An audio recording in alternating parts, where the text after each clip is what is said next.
नमस्कार, स्वागत है आप सभी का। मैं हूं माधवी पांडे आपके साथ। शुरुआत करते हैं इस वक्त की बड़ी खबर से, जो कि संभल से आ रही है। संभल हिंसा के बाद जांच जारी है। घटनास्थल पहुंची न्यायिक आयोग की टीम।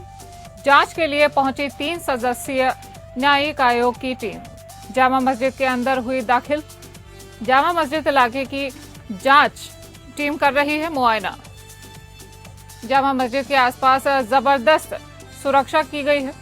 जामा मस्जिद इलाके का मुआयना कर रिपोर्ट बनाएगा आयोग।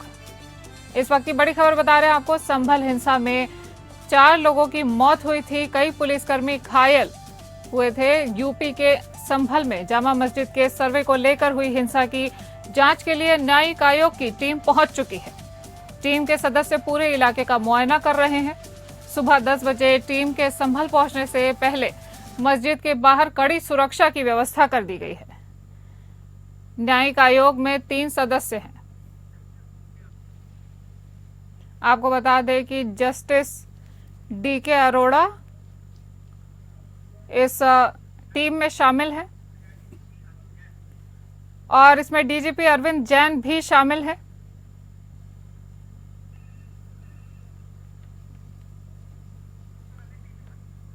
ये प्रमुख रूप से जांच दल 4 बिंदुओं पर अपनी जांच करेंगे। क्या हिंसा किसी साजिश के तहत सुनियोजित थी, इसका ये पता लगाएंगे।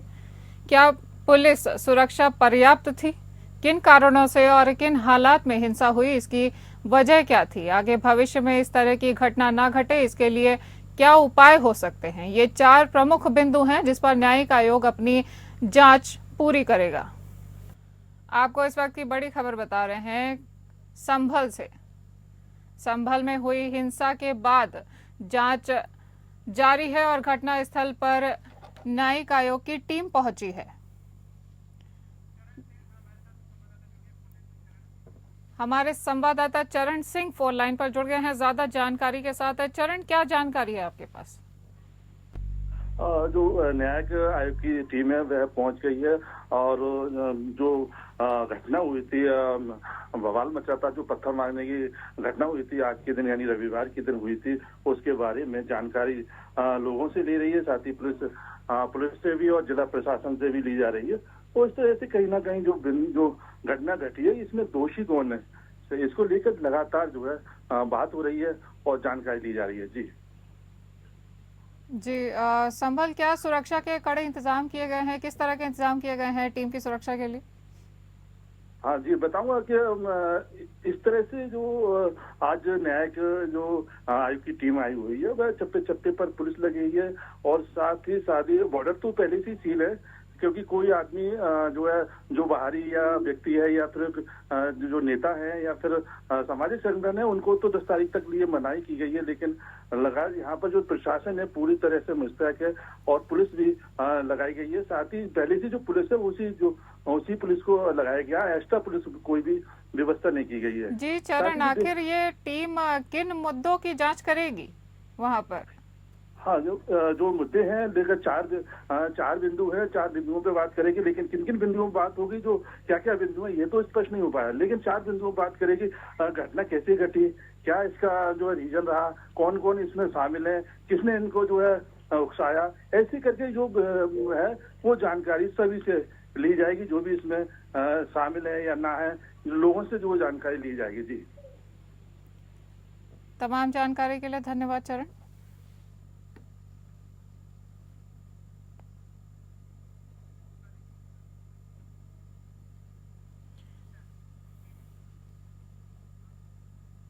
एएसआई के अधिवक्ता विष्णु कुमार शर्मा ने जानकारी देते हुए बताया कि न्यायालय में हुई सुनवाई के दौरान एएसआई ने अपना प्रतिवाद पत्र सिविल जज सीनियर डिवीजन कोर्ट चंदौसी में दाखिल कर दिया है, जिसमें बताया गया है कि समय समय पर एएसआई की टीम जब भी तथागत मस्जिद वहां पर जाती थी तो मैनेजमेंट कमेटी को वहां के स्थानीय निवासी एएसआई को सर्वे नहीं करने देते थे। इस बात का उल्लेख एएसआई ने अपने प्रतिवाद पत्र में किया है और मस्जिद कमेटी द्वारा 2018 में जो मस्जिद की सीढ़ियां हैं उस पर स्टील की रेलिंग लगा दी गई थी, उसके विषय में भी एफआईआर दर्ज हुई है। 19 जनवरी 2018 में मस्जिद कमेटी के विरुद्ध आपको बता दें कि एफआईआर दर्ज हुई थी। कल न्यायालय में उपस्थित होकर मैंने एएसआई की ओर से जवाब दाखिल किया है। एएसआई ने अपना प्रतिवाद पत्र दाखिल कर दिया है। समय समय पर जो एएसआई इंस्पेक्शन के लिए जो तथाकथित मस्जिद है वहाँ पर जाती थी, तो मैनेजमेंट कमेटी जो है वहाँ उसके और स्थानीय निवासी जो हैं वो एएसआई को सर्वे नहीं करने देती थी। इस बात का उल्लेख एएसआई ने अपने प्रतिवाद पत्र में किया है और मस्जिद कमेटी द्वारा 2018 में जो मस्जिद की सीढ़ियां हैं उस पर स्टील की रेलिंग लगा दी थी, उसके विषय में भी एक एफआईआर 19 जनवरी 2018 को मस्जिद कमेटी के अगेंस्ट की गई है। बदायूं में नीलकंठ महादेव बनामा जामा मस्जिद इंतजामिया कमेटी मामले में सुनवाई अब 3 दिसंबर को होगी। सिविल जज senior division fast track court के न्यायाधीश अमित कुमार की कोर्ट में यह प्रकरण सुना जा रहा है। इस मुकदमे के वादी अखिल भारत हिंदू महासभा के प्रदेश संयोजक मुकेश पटेल ने साल 2022 में जामा मस्जिद में नीलकंठ महादेव मंदिर होने का दावा दायर किया था। कोर्ट में सरकार पक्ष की ओर से बहस पूरी हो चुकी है। पुरातत्व विभाग की रिपोर्ट भी आ चुकी है, जबकि इंतजामिया कमेटी की ओर केस को सुनने योग्य नहीं माना जा रहा है, जिसकी सुनवाई होनी है।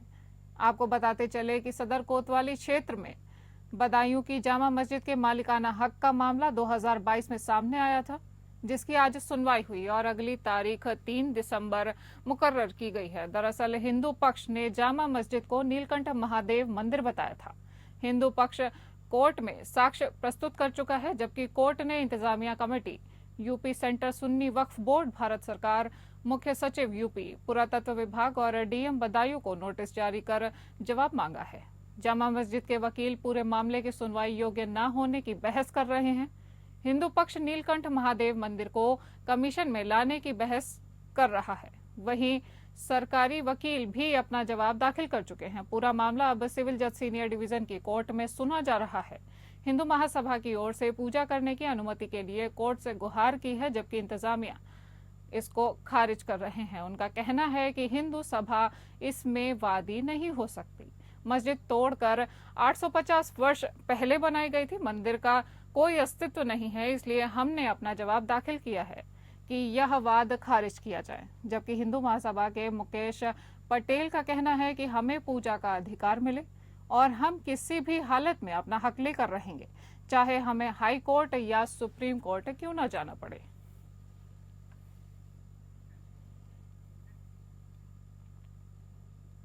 गोरखनाथ विश्वविद्यालय के कुलाधिपति योगी आदित्यनाथ ने एमबीबीएस छात्रों से संवाद किया।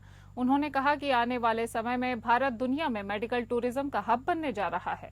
मेडिकल टूरिज्म अन्य प्रकार के टूरिज्म की तुलना में अधिक व्यापक और महत्वपूर्ण है। इसके लिए पूरी क्षमता से तैयारी करनी होगी और सभी को अपनी अपनी भूमिका सुनिश्चित करनी होगी। मुख्यमंत्री महायोगी गोरखनाथ विश्वविद्यालय के Shri Gorakhnath medical college hospital and research में एमबीबीएस प्रथम बैच के विद्यार्थियों से संवाद कर रहे थे। सभी विद्यार्थियों से परिचय प्राप्त करने के बाद मुख्यमंत्री ने उन्हें श्रेष्ठ चिकित्सक बनने का आशीर्वाद देते हुए कहा कि 140 करोड़ भारतवासियों के स्वास्थ्य रक्षा के लिए हमें किसी पर निर्भर न रहना पड़े, इसके लिए बनाई जा रही है व्यवस्था के आप सभी नींव हैं। इसके लिए सरकार और संस्थाएं बेहतरीन इंफ्रास्ट्रक्चर तो दे देंगी, लेकिन ईमानदारी से परिश्रम आपको ही करना होगा।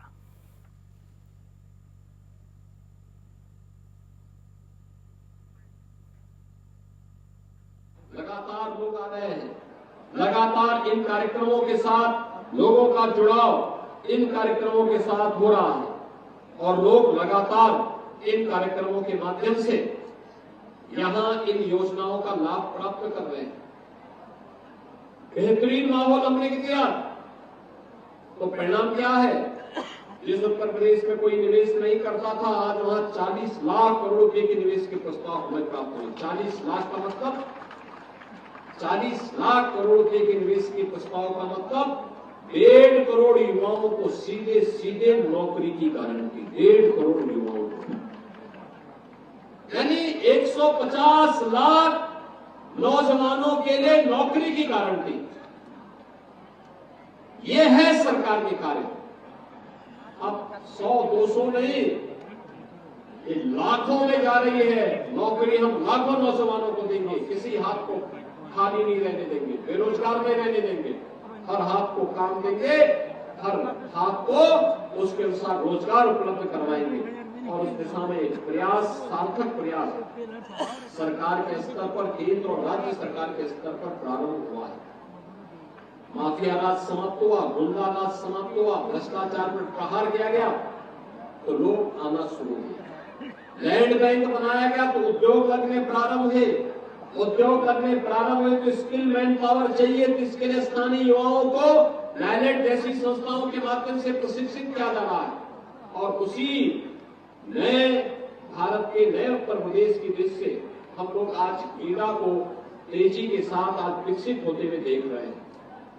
मैंने गीडा की यात्रा को तब भी देखा था जब 1989 में गीडा की स्थापना होने के बाद लगभग 10 वर्ष तक यहां कोई उद्योग नहीं लग पा रहा था।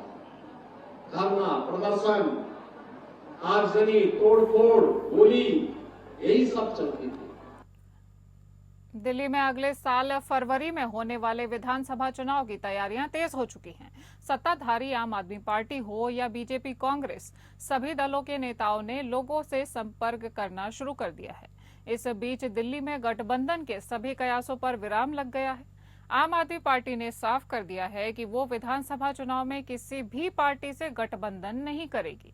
इससे साफ हो गया है कि दिल्ली विधानसभा चुनाव में त्रिकोणीय मुकाबला होने जा रहा है। आम आदमी पार्टी के सूत्रों ने बताया कि आम आदमी पार्टी विधानसभा चुनाव में किसी भी दल से गठबंधन नहीं करेगी और सभी 70 सीटों पर अपने उम्मीदवारों को खड़ा करेगी।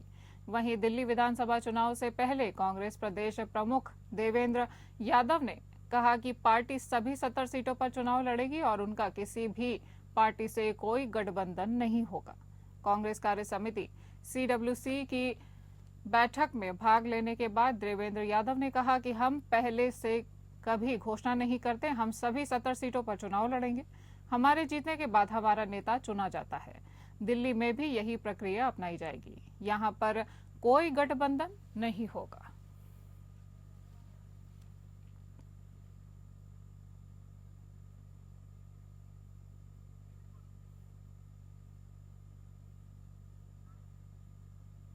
महाराष्ट्र कांग्रेस के अध्यक्ष नाना पटोले ने शिवसेना प्रमुख और प्रदेश के पूर्व मुख्यमंत्री एकनाथ शिंदे पर तंज कसा है। महायुति में सीएम पद को लेकर पूछे गए सवाल पर उन्होंने कहा कि एकनाथ शिंदे के मुंह के जलेबी छिन गई है। उन्होंने दावा करते हुए कहा कि महायुति में सीएम के चेहरे को लेकर बहुत झगड़ा है। कांग्रेस नेता ने कहा कि सीएम चेहरे को लेकर लोग हमारा झगड़ा दिखाते थे, लेकिन सीएम फेस को लेकर सबसे ज्यादा झगड़ा महायुति में है। महाराष्ट्र में बीजेपी का कार्यकर्ता कुछ भी कहे, पर होगा वही जो दिल्ली में बैठे उनके दो नेता चाहते हैं। एकनाथ शिंदे को दुख बहुत है, ऐसे में अब निराश होकर ही वो बात करेंगे। वो शुरुआत से कह रहे हैं कि उनके नाम और काम पर ये चुनाव जीता गया है, लेकिन अब देखिए क्या हो रहा है। बता दें कि शिवसेना प्रमुख एकनाथ शिंदे ने साफ साफ कहा है कि बीजेपी जिससे भी मुख्यमंत्री बनाएगी वो उसके साथ रहेंगे और किसी भी तरह से कोई दिक्कत नहीं होगी।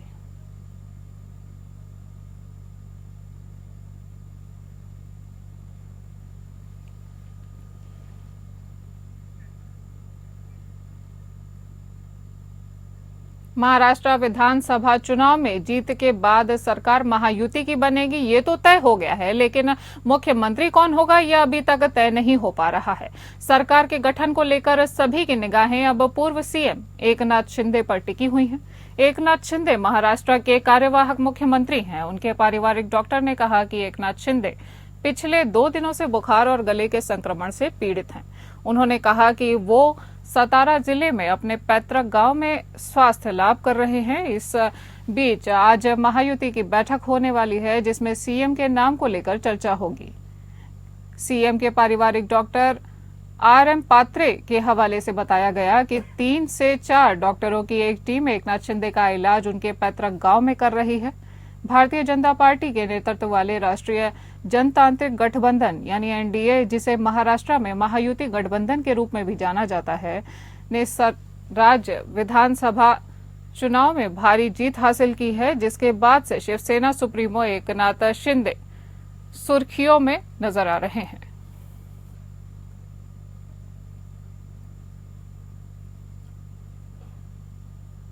आपको बता दें कि महायुति की भारी मतों से जीत हुई है महाराष्ट्र में, और अब ये देखना बाकी है कि सीएम कौन बनने वाला है। झारखंड में हेमंत सोरेन एक बार फिर मुख्यमंत्री बन चुके हैं। उन्होंने बड़ी जीत के साथ सत्ता में वापसी की। अब उनके कैबिनेट विस्तार की चर्चा चल रही है। उनकी पार्टी के साथ 2 अन्य सहयोगी कांग्रेस और राष्ट्रीय जनता दल भी शामिल हैं, और बताया जा रहा है कि तीनों पार्टियां इस पर विचार कर रही हैं। अगले कुछ दिनों में ये फाइनल होने की उम्मीद है, और 9 दिसंबर से पहले उनके शपथ ग्रहण की भी उम्मीद की जा रही है। झारखंड मुक्ति मोर्चा जेएमएम के नेता हेमंत सोरेन बतौर सीएम शपथ ले चुके हैं, और बताया जा रहा है कि पार्टी ने बाकी के 6 नाम तय कर लिए हैं। इंतजार अब कांग्रेस और राजद का है, जिन्हें अब भी मंत्रियों का चयन करना है। राज्य के विधानसभा चुनाव में कांग्रेस पार्टी ने 16 सीटें जीती हैं, और पार्टी को मंत्रिमंडल में 4 सीटें मिलने वाली हैं।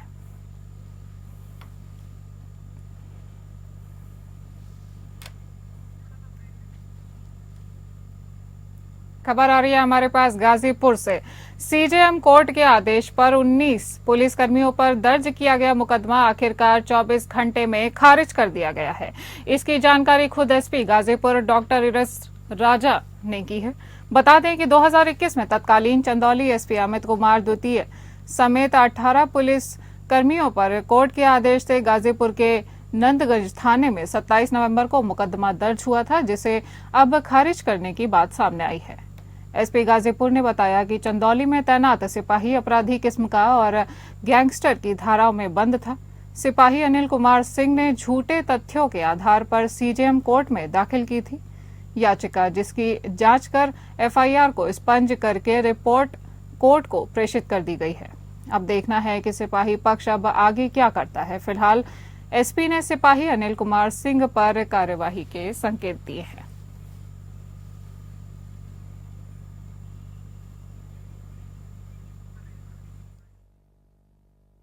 एक मुकदमा नंदगंज थाने में पंजीकृत हुआ था, जो कि सीजेएम कोर्ट के द्वारा आदेश हुआ था पंजीकृत करने के लिए। एक हेड कांस्टेबल जो कि चंदौली में नियुक्त था, उसके द्वारा ये मुकदमा पंजीकृत करवाया गया था। तो इस मुकदमे को तत्काल प्रभाव से एक्सपंज कर दिया गया है एवं माननीय न्यायालय में इसके संबंध में रिपोर्ट भी प्रेषित की गई है, क्योंकि इसमें पर्याप्त साक्ष्य हम लोगों के द्वारा जुटाए गए थे, और ये चीजें रही कि इस तरह की कोई भी घटना किसी प्रकार की यहाँ पर कोई कारित नहीं हुई और ना ही कारित होना पाया गया। तो इस कारण से इस मुकदमे को तत्काल प्रभाव से एक्सपंज कर दिया गया है।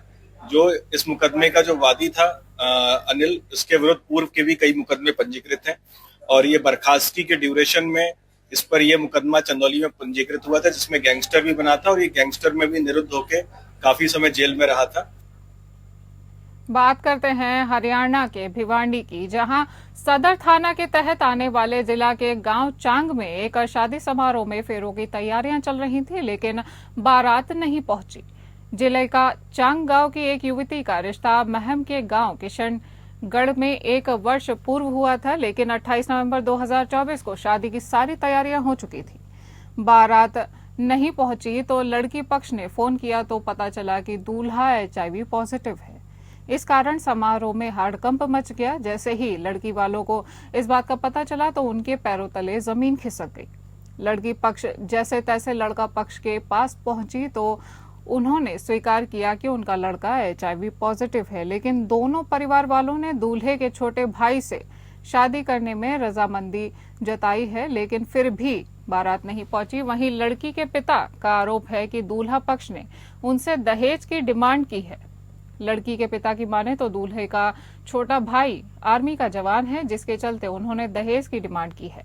फिलहाल मामले की शिकायत सदर पुलिस थाना में की गई है। वहीं पुलिस का कहना है कि उन्हें गांव चांग में एक HIV पॉजिटिव लड़के द्वारा विवाह किए जाने की सूचना मिली थी, जो कि शादी कैंसिल कर दी गई है, लेकिन दोनों परिवार वालों ने दूल्हे के छोटे भाई से शादी की बातचीत हुई तो रजामंदी नहीं हुई। उन्होंने कहा कि फिलहाल उनके पास लड़की पक्ष से शिकायत प्राप्त हुई है उसमें दहेज के आरोप लगाए गए हैं। इस शिकायत पर उन्होंने मामला दर्ज कर लिया है। दोनों पक्षों को बुलाकर जांच की जा रही है और जांच में जो भी तथ्य सामने आएंगे उसके अनुसार कार्यवाही अमल में लाई जाएगी।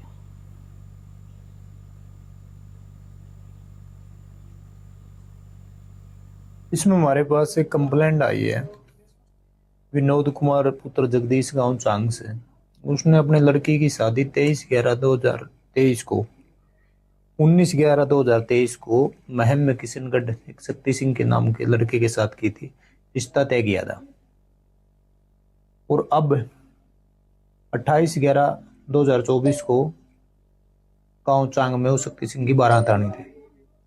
तो इससे 1-2 दिन पहले इन्होंने पता लग गया जो लड़का जिसके साथ शादी की जानी थी वो HIV पॉजिटिव है और इनकी बातचीत आपस में दोनों परिवारों ने करके वो शादी कैंसिल हो गई। उसके बाद जो लड़का पॉजिटिव था उसका छोटा भाई कपिल, उसके साथ भी इनने शादी करने की बातचीत की, जो इनके आपस में दोनों परिवारों की सहमति नहीं बनी। उनकी अब आएगी बारात, टाइम लग गया उसमें, फिर भी घंटा हरा निकाल दिया। फिर किसी डॉक्टर का मैम से फोन आया, आशा वर्कर है या डॉक्टर है कुछ भी है, मेरे को नहीं मालूम इस चीज का। उसने बताया भाई जहाँ तुम शादी कर रहे हो लड़की की वो HIV पॉजिटिव है। हमने पता कराया, फिर हमने रोहतक से फोन आया एक, मतलब भाई ऐसे बात है, लड़का पॉजिटिव है। तो हम 8-10 जने वहाँ गए मैम किशनगढ़ में, जाके हमने बातचीत की कि भाई क्या दिक्कत है, हम क्या सुनने को आ रही है। उनने ये स्वीकार कर लिया भाई हमारा लड़का पॉजिटिव है। फिर मैं हमारे साथ खिलवाड़ क्यों किया, ये हमारी क्या गलती इसमें, हमने तो सब तैयारी करके रखी है। निषाद पार्टी प्रदेश भर में निकाली जाने वाली संवैधानिक अधिकार यात्रा का शुभारंभ हो चुका है। प्रदेश सरकार के कैबिनेट मंत्री और निषाद पार्टी के राष्ट्रीय अध्यक्ष संजय निषाद ने सिद्धपीठ मां शांकभरी देवी मंदिर में पूजा अर्चना करने के बाद यात्रा का शुभारंभ किया। दरअसल निर्बल इंडियन शोषित हमारा आम दल यानी निषाद पार्टी के राष्ट्रीय अध्यक्ष व कैबिनेट मंत्री डॉक्टर संजय कुमार निषाद द्वारा मछुआ समाज समेत अन्य वंचित और शोषित जातियों को विकास की मुख्य धारा से जोड़ने के लिए संवैधानिक अधिकार रथ यात्रा निकालने का आह्वान किया गया था। पूर्व निर्धारित कार्यक्रम के तहत निषाद पार्टी के राष्ट्रीय अध्यक्ष और कैबिनेट मंत्री संजय निषाद सिद्धपीठ शांकभरी देवी पहुंचे, जहां उन्होंने सबसे पहले बाबा भूरा देव के मंदिर में के परिसर के उन्हें गारद द्वारा सलामी दी गई। इसके बाद उन्होंने बाबा भूरा देव के दर्शन कर प्रसाद चढ़ाया। यहां से वो सिद्धपीठ मां शांकभरी देवी मंदिर पहुंचे और मां भवानी के समक्ष शीश नवाते हुए प्रसाद चढ़ाया। इसके बाद उन्होंने शंकराचार्य आश्रम पहुंच सहजानंद ही महाराज से मुलाकात की। यहीं आश्रम के पास से संवैधानिक अधिकार यात्रा का शुभारंभ किया गया। इस दौरान मीडिया से बात करते हुए कैबिनेट मंत्री संजय निषाद ने कहा कि यह यात्रा उत्तर प्रदेश के सभी जनपदों से होते हुए दिल्ली के इंदिरा गांधी स्टेडियम में समापन की जाएगी। साथ ही यात्रा प्रदेश के 18 मंडल को 3 चरणों में पूर्ण किया जाएगा।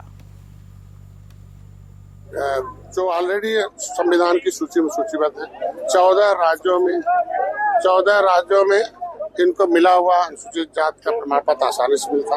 उत्तर प्रदेश में कुछ बेईमान नेताओं ने इनको अनुसूचित जाति की सूची OBC बन गए 1991 में, उसमें इनके पुकारू नाम था। मझवाड़ तो जाग गया, केवट मंडला उधर, लेकिन तुरैहा, बाप का तुरैहा बना हुआ बेटे को नहीं बना रहे कि तुम पिछड़ी में हो। तो ये कलम से अन्याय किया गया। तो संविधान बड़ा होता है, संविधान मिला हुआ है ना। मोदी जी, भारतीय जनता पार्टी ने कहा था कि समय आने पर करेंगे। तो जिस तरीके से 10% आरक्षण अपर कास्ट को दिया, महिलाओं को 30% दिया, जो संविधान में नहीं लिखा था दे दिया। तो मोदी आज के दिन में मैं कह रहा हूँ कि अगर इनको आरक्षण मिला होता तो रहा का, तो ये बढ़ते बढ़ते आज विकास की मुख्यधारा में आ जाते हैं। तो ये गाँव में, गाँव के लोग हैं और जिनके लिए हम लड़ाई लड़ रहे हैं वो जाने। तो यात्रा का मतलब होता है कनेक्ट करना, कि वो जाने कि हम क्या कर रहे हैं, वो फिर अपने वोट का वैल्यू जाने, हमने वोट देके कितना नुकसान किया है। इस बुलेटिन में इतना ही। नमस्कार।